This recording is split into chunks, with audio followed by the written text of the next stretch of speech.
சுவாமி, தங்களிடம் வெகு நாட்களாகவே ஒன்றை கேட்க வேண்டும் என்று நினைப்பேன். அதை இப்போது கேட்டு விடுகிறேன். என்ன கேட்க வேண்டும் பட்டரே? ஒன்றுமில்லை. ஒரு அரசனானவன் பாரபட்சமின்றி நடந்து கொள்பவனாக இருக்க வேண்டும். தர்ம வழியிலும் நடக்க வேண்டும்.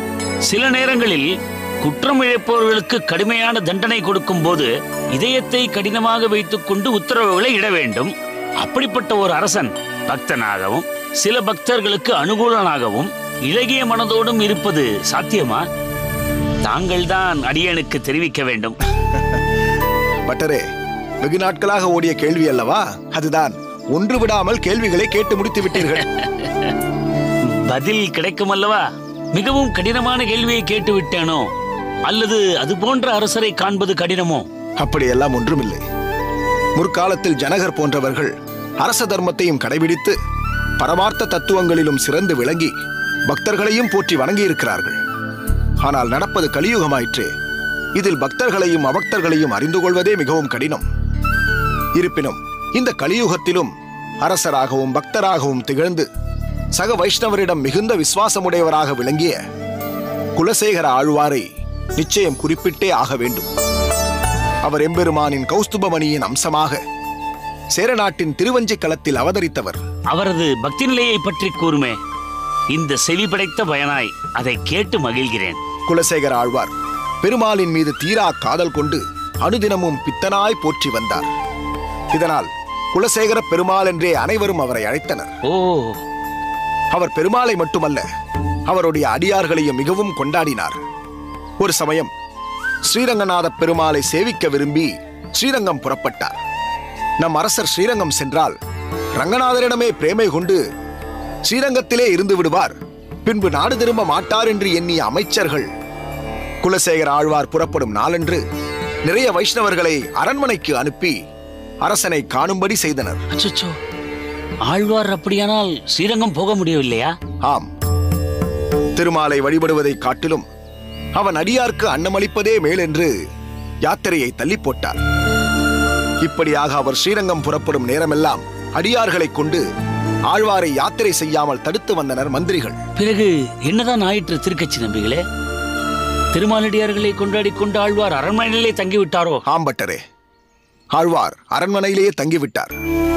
அவருக்காகவே அடியார்களும் அரண்மனையிலேயே தங்கினர். அவர்கள் அரண்மனையின் ஆலோசனை மண்டபம் மற்றும் பிற இடங்கள், இப்படி எல்லா இடங்களுக்கும் சென்று வர உரிமை பெற்றிருந்தனர். அவர்களுக்கு முழு சுதந்திரத்தை குலசேகர ஆழ்வார் கொடுத்திருந்தார்.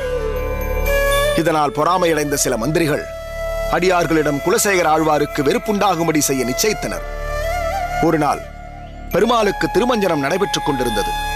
பெருமாளுக்கு அணிவிப்பதற்காக செய்யப்பட்டிருந்த விலை உயர்ந்த ஒரு முத்து மாலையை சில மந்திரிகள் ஒளித்து வைத்து விட்டனர். திருமஞ்சனம் முடிந்து மாலையை காணாத அர்ச்சகர்கள் அரசனிடம் இதை பற்றி தெரிவித்தனர். அரசனும் தன் மந்திரிகளிடம் சீக்கிரம் திருடனை கண்டுபிடிக்க ஆணை பிறப்பித்தான். அதற்கு மந்திரிகள், இந்த அரண்மனையில் தங்கு தடையின்றி உலவி வரும் அடியார்களில் ஒருவர்தான் மாலையை திருடியிருக்க வேண்டும் என்று சொன்னார். அதை கேட்ட குலசேகர ஆழ்வார் மிகவும் மனம் வருந்தி, திருமாலின் அடியார்கள் ஒரு காலம் இது போன்ற செயல்களை செய்ய மாட்டார்கள், இது அந்த திருமாலின் மீது ஆணை, இதை நான் நிரூபித்து காட்டுகிறேன் என்று கூறி ஒரு குடத்தை கொண்டு வரச் செய்து அதனுள் ஒரு கொடிய விஷ பாம்பை இட்டார். பிறகு அடியார்களில் ஒருவரை குற்றத்தை செய்திருந்தால் இந்த விஷ பாம்பு அடியேனை தீண்டட்டும் என்று கூறி குடத்தில் தன் கையை இட்டார். உண்மைக்கு கட்டுப்பட்ட அந்த பாம்பானது குலசேகர ஆழ்வாரை தீண்டவில்லை. வைஷ்ணவர்களின் பெருமையை இதன் மூலம் இவ்வுலகிற்கு எடுத்துக் காட்டினார். அப்பப்பா, என்னே ஆழ்வாரின் நம்பிக்கை! பிறகு என்னவாயிற்று? அமைச்சர்கள் தங்களுடைய தவறை ஒப்புக்கொண்டு குலசேகர ஆழ்வாரின் காலில் விழுந்து மன்னிப்பு கேட்டனர். மிகவும் பிரமிப்பாக இருக்கிறது. அதே சமயத்தில் ஆழ்வார் வைஷ்ணவர்களிடம் காட்டிய விசுவாசமும் அடியேனை மெய்சிலிர்க்க வைக்கிறது. சுவாமி, வைஷ்ணவ அடியார்களுக்காக தன் வாழ்வை அடிமைப்படுத்திய அரசர் குலசேகர ஆழ்வார்.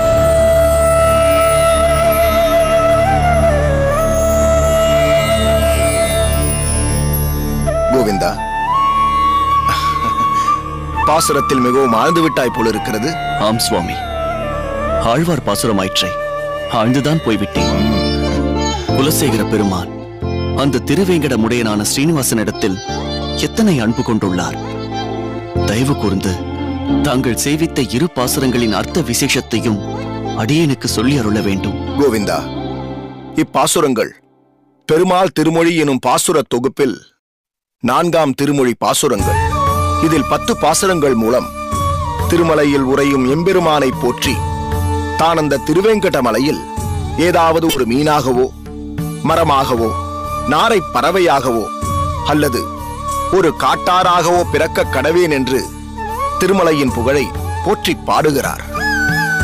ஏதாவது ஒரு சம்பந்தம் இத்திருமலையோடு தமக்கு இருக்க வேண்டும் என்று அடியேன் முதலில் சேவித்த பாசுரத்தில் அவர் வேண்டுகிறார். வேம் என்றால் பாவம், கட்டயதி என்றால் தொலைந்து போவது. அதனால்தான் வேங்கடம் என்று சொல்லப்படுகிறது திருமலை. செடியாய வல்வினைகளை தீர்ப்பவனே, அதாவது செடிகளைப் போல் அடர்ந்து கிடக்கும் கொடிய கர்மங்களை போக்கி அருள்கின்ற திருமாலே, திருவேங்கடத்து எம்பெருமானே, உன்னை தரிசிப்பதற்காக அடியார்களும் தேவர்களும் உனக்கு அடிமை தொழில் புரிய காத்திருக்கும் பக்தர்களும் அன்றாடம் ஏறி வரும் உன் கோயிலின் வாசலில் உள்ள படியாக நான் மாற வேண்டும். அப்படி மாறிவிட்டால் உன்னுடைய பவழம் போன்ற சிவந்த திருவாயினை என்றும் பார்த்திருப்பேன் என்று குலசேகர ஆழ்வார் உகந்து பாடுகிறார். அதனால்தான் இன்றும் எம்பெருமானின் அனைத்து திருக்கோயிலின் வாசற்படியையும் குலசேகரன் படி என்று நாம் அழைக்கிறோம். அடுத்த பாசுரமான உம்பர் உலகாண்டு என்பதில் வானுலகங்களை எல்லாம் ஒரு குடையின் நிழலிலே அரசாண்டு அழகிய பட்டாடை அணிந்த இடையுடைய ஊர்வசியை போன்ற தேவ கன்னிகையை அடையப் பெறினும் அதை விரும்ப மாட்டேன். சிவந்த பவழம் போன்ற திரு உதடுகளை உடைய திருவாயன் திருவேங்கடத்து எம்பெருமான் விற்றிருக்கும் அழகிய திருமலையில் ஏதேனும் ஒரு பொருளாக என்னை ஆக்கிடுவாய். எதுவாக எம்மை மாற்ற வேண்டும் என்பது இனி உன் விருப்பம் என்று பொறுப்பையும் அந்த எம்பெருமானான ஸ்ரீனிவாசனிடத்தில் விட்டுவிடுகிறார் ஆழ்வாரான குலசேகர பெருமான். ஆகா, தாங்கள் சொல்ல சொல்ல அடியேனின் உள்ளமும் அந்த திருமலையை நோக்கி செல்கிறது. கோவிந்தா, அதுதான் ஆழ்வார்களின் அருளிச் செயலின் மகத்துவம். பக்தர்களின் இதயங்களை காந்தம் போல் ஈர்த்து கொண்டாடும் ஈசன் வெங்கடேசன்.